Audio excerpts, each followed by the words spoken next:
ಸ್ವಾಗತ. ಇಂದು ನಾವು ಗರಿಗರಿಯಾದಂತಹ ಖಾರವಾಗಿರುವಂತಹ ಮಕ್ಕಳು ಇಷ್ಟಪಟ್ಟು ತಿನ್ನುವಂತಹ ನಮಕ್ ಪಾರೆ ಇದನ್ನ ಯಾವ ರೀತಿ ಮಾಡೋದು ಅಂತ ನೋಡೋಣ. ಇದನ್ನ ತಿಂಗಳುಗಟ್ಟೆನೂ ಸಹ ನಾವು ಸಂಗ್ರಹಿಸಿ ಇಡಬಹುದಾಗಿದೆ. ಇದಕ್ಕೆ ಬೇಕಾಗಿರುವಂತ ಸಾಮಗ್ರಿಗಳು ಅಂದ್ರೆ ಗೋಧಿ ಹಿಟ್ಟು, 1 ಚಮಚ ಕಪ್ಪು ಮೆಣಸಿನ ಪುಡಿ, 1 ಚಮಚ ಜೀರಿಗೆ, ರುಚಿಗೆ ತಕ್ಕಷ್ಟು ಉಪ್ಪು, ಮತ್ತೆ ಸ್ವಲ್ಪ ಓಂಕಾಳು, ಕರಿಯಲು, ಎಣ್ಣೆ ಮತ್ತು ಜೀರಿಗೆ. ಮೊದಲಿಗೆ ಒಂದು ತಟ್ಟೆ ತಗೊಳ್ತಾ ಇದ್ದೀನಿ, ಅದಕ್ಕೆ 2 ಬಟ್ಲಷ್ಟು ಗೋಧಿ ಹಿಟ್ಟನ್ನ ಹಾಕೊಳ್ತಾ ಇದ್ದೀನಿ. ನಾವು ಗೋಧಿ ಹಿಟ್ಟಿನ ಬದಲಿಗೆ ಅಕ್ಕಿ ಹಿಟ್ಟನ್ನು ಸಹ ಬಳಸ್ಕೊಬಹುದು, ಆದ್ರೆ ನಾನು ಇಲ್ಲಿ ಗೋಧಿ ಹಿಟ್ಟನ್ನ ಬಳಸ್ತಾ ಇದ್ದೀನಿ. ಇದಕ್ಕೆ ಸ್ವಲ್ಪ ಓಂಕಾಳನ್ನ ತಗೊಂಡು ಅದನ್ನ ಸ್ವಲ್ಪ ಕ್ರಶ್ ಮಾಡ್ಕೊಳ್ತಾ ಇದ್ದೀನಿ. ಕ್ರಶ್ ಮಾಡ್ಕೊಂಡು ಅದನ್ನ ನಾನು ಹಾಕೊಳ್ತಾ ಇದ್ದೀನಿ. ಇದಾದ ನಂತರ 1 ಸ್ಪೂನ್ ಕರಿಮೆಣಸಿನ ಪುಡಿಯನ್ನ ಹಾಕೊಳ್ತಾ ಇದ್ದೀನಿ.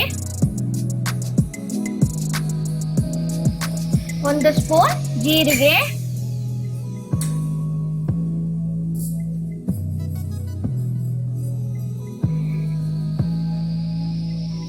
ನಂತರ 1 ಬಟ್ಲಷ್ಟು ರವೆಯನ್ನ ಹಾಕೊಳ್ತಾ ಇದ್ದೀನಿ.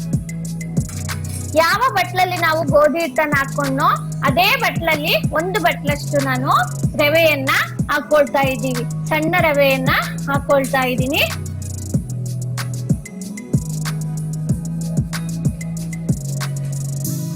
ನಂತರ 2 ಸ್ಪೂನ್ ಅಷ್ಟು ಎಣ್ಣೆಯನ್ನ ಹಾಕೊಳ್ತಾ ಇದ್ದೀನಿ.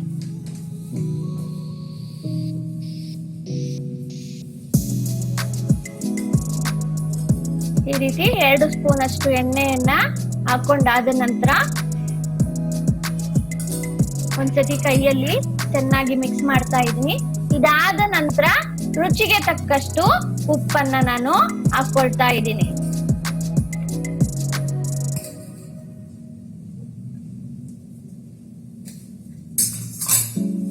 ಉಪ್ಪನ್ನ ಹಾಕೊಂಡು ಮತ್ತೊಂದ್ಸತಿ ನಾನು ಕ್ಲೀನ್ ಆಗಿ ಮಿಕ್ಸ್ ಮಾಡ್ತಾ ಇದ್ದೀನಿ. ಮಿಕ್ಸ್ ಮಾಡ್ಕೊಂಡು ಇದನ್ನ ಸ್ವಲ್ಪನೇ ನೀರ್ ಹಾಕೊಂಡು ಚೆನ್ನಾಗಿ ನಾದ್ಕೊಳ್ಬೇಕು.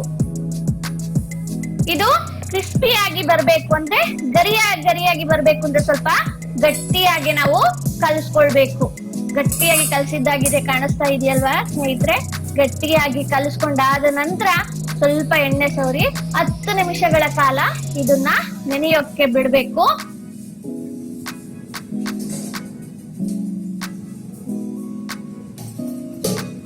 ಯಾಕೆಂದ್ರೆ ರವೆ ಎಲ್ಲ ಹಾಕಿರೋದ್ರಿಂದ ಚೆನ್ನಾಗಿ ಹರಡ್ಕೊಡುತ್ತೆ. 10 ನಿಮಿಷದ ನಂತರ ನೆಂದಿದೆ ನೋಡಿ. ಈಗ ಇನ್ನೊಂದ್ಸತಿ ಅದನ್ನ ನಾವು ಚೆನ್ನಾಗಿ ನಾದ್ಕೊಳ್ಬೇಕು. ನಾದ್ಕೊಂಡಾದ ನಂತರ ನಾನು ಇದನ್ನ 4 ಭಾಗಗಳಲ್ಲಿ ಕಟ್ ಮಾಡ್ಕೊಳ್ತಾ ಇದ್ದೀನಿ. ಯಾಕೆಂದ್ರೆ ಇದನ್ನ ನಾವು ಚಪಾತಿಯ ಆಕಾರದಲ್ಲಿ ನಾವು ಇದನ್ನ ಹೊಸ್ಕೊಬೇಕಾಗಿರೋದ್ರಿಂದ 4 ಭಾಗವಾಗಿ ಮಾಡಿಕೊಂಡು ಒಂದೊಂದೇ ಬಿಲ್ಲೆಯಲ್ಲಿ ನಾನು ಚಪಾತಿಯನ್ನ ಹೊಸ್ಕೊಂತ ಹೋಗ್ತೀನಿ. ಈಗ ಮೊದಲಿಗೆ ಕ್ಲೀನ್ ಆಗಿ ಬಿಲ್ಲೆಯನ್ನ ಮಾಡಿಕೊಂಡು ಇದನ್ನ ಈಗ ನಾನು ಚಪಾತಿ ಆಕಾರದಲ್ಲಿ ಹೊಸಿತಾ ಇದ್ದೀನಿ.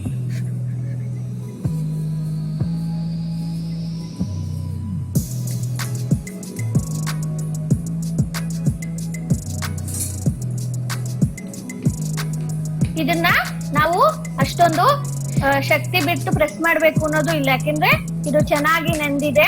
ಆ ಕಾರಣದಿಂದಾಗಿ ಸ್ಮೂತ್ ಇದೆ, ಅದರಿಂದ ಬೇಗನೆ ನಾವು ಚಪಾತಿಯನ್ನ ಹೊಸ್ಕೊಬಹುದು. ಈ ರೀತಿಯಾಗಿ ನಾವು ಚಪಾತಿಯನ್ನ ಹೊಸ್ಕೊಂತಾ ಇದೀವಿ. ಇದು ಸ್ವಲ್ಪ ಚಪಾತಿಗಿಂತ ಸ್ವಲ್ಪ ತೆಳುವಾಗಿರ್ಬೇಕು.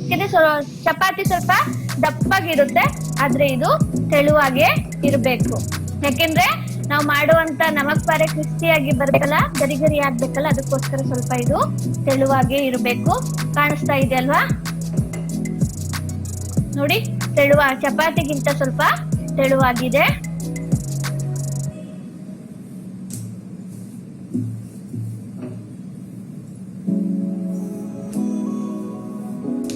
ನಂತರ ಇದನ್ನ ನಾನು ಕಟ್ ಮಾಡ್ಕೊಳ್ತಾ ಇದ್ದೀನಿ.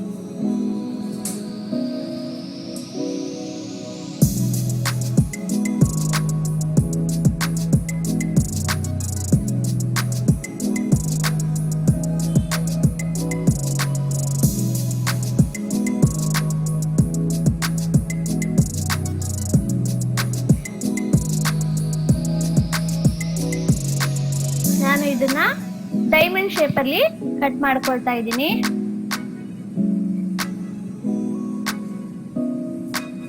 ನೋಡಿದ್ರಲ್ಲ ಸ್ನೇಹಿತರೆ, ಕಾಣಿಸ್ತಾ ಇದೆಯಲ್ಲ, ನಾನು ಎಲ್ಲದನ್ನು ಡೈಮಂಡ್ ಶೇಪ್ ಅಲ್ಲಿ ಕಟ್ ಮಾಡ್ಕೊಂಡಿದ್ದೀನಿ. ಈಗ ಈ ಎಲ್ಲಾ ಬಿಲ್ಲೆಗಳನ್ನ ನಾವು ಫಸ್ಟ್ ಏನ್ ಮಾಡ್ಬೇಕು, ಎಣ್ಣೆಯಲ್ಲಿ ಕರ್ಕೊಳ್ಬೇಕು. ನಾನು ಆಲ್ರೆಡಿ ಸ್ಟವ್ ಮೇಲೆ ಎಣ್ಣೆಯನ್ನ ಕಾಯಕ್ಕಿಟ್ಟಿದ್ದೆ, ಎಣ್ಣೆ ಕಾದಿದೆ. ಈಗ ಎಲ್ಲವನ್ನು ಅಂದ್ರೆ ಸ್ವಲ್ಪನೇ ಹಾಕೊಂಡು ನಾನು ಕರಿತಾ ಇದ್ದೀನಿ. ಅದು ಬ್ರೌನಿಶ್ ಆಗೋವರೆಗೂ ಸಹ ನಾವು ಅದನ್ನ ಕರಿಬೇಕು. ನೋಡ್ತಾ ಇದ್ದೀರಲ್ಲ, ನಿಧಾನಕ್ಕೆ ಅದು ಬ್ರೌನಿಶ್ ಆಗ್ತಾ ಇದೆ. ನಾವು ಲೋ ಫ್ಲೇಮ್ ಅಲ್ಲೇ ಇಟ್ಕೊಂಡು ನಾವು ಇದನ್ನ ಕರಿಬೇಕು.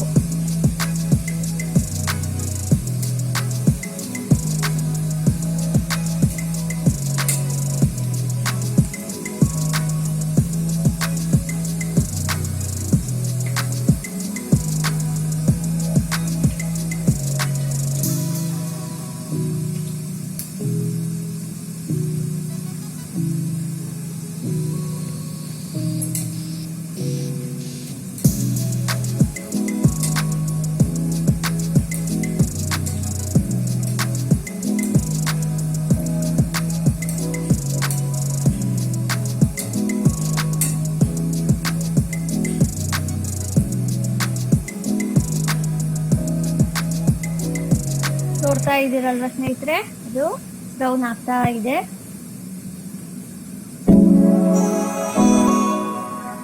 ಈಗ ಇದು ಆಗಿದೆ, ಇನ್ನು ಎಲ್ಲದನ್ನು ಸಹ ಬ್ರೌನ್ ಕಲರ್ಗೆ ಬಂದಿದೆ. ಈಗ ಇದನ್ನು ನಾವು ತೆಗೆದ್ಬಿಟ್ಟು ನಾವು ಒಂದು ಬಟ್ಲಲ್ಲಿ ಇದನ್ನ ಹಾಕೊಳ್ಳೋಣ.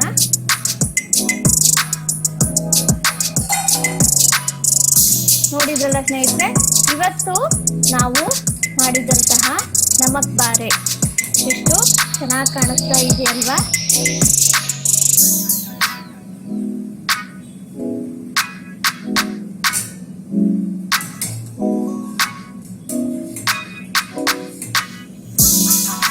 ನೋಡಿ ಎಷ್ಟು ಚೆನ್ನಾಗಿ ಇದೆ ಈ ನಮಕ್ ಬಾರೆ.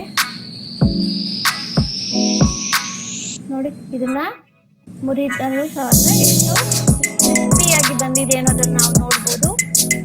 ಈ ವಿಡಿಯೋ ನಿಮಗೆ ಇಷ್ಟವಾದಲ್ಲಿ ಒಂದು ಲೈಕ್ ಮಾಡಿ, ಒಂದು ಶೇರ್ ಮಾಡಿ ಮತ್ತು ನಮ್ಮ ಚಾನೆಲ್ನ ಸಬ್ಸ್ಕ್ರೈಬ್ ಮಾಡಿ ನಮ್ಮನ್ನ ಬೆಂಬಲಿಸಿ.